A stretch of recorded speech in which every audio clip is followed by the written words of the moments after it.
বৃষ্টি পানিতে সব গাছ নষ্ট হয়ে গেছে। পোকা পুক যে ধরছে শাক।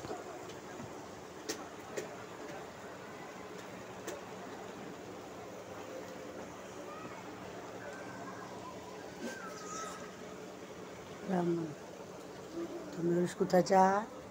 ময়ূষ দৌড় দিতেছে। এই যে ময়ূষের কাজ, লাইটার নিয়ে জ্বালায় রাখে।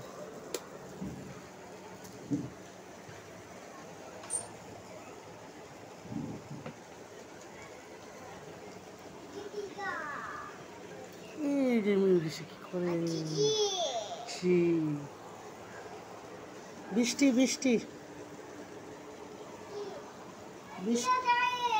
হ্যাঁ, বট গাছ জ্বালায় গেছে রে, বট গাছটা ভাঙতে।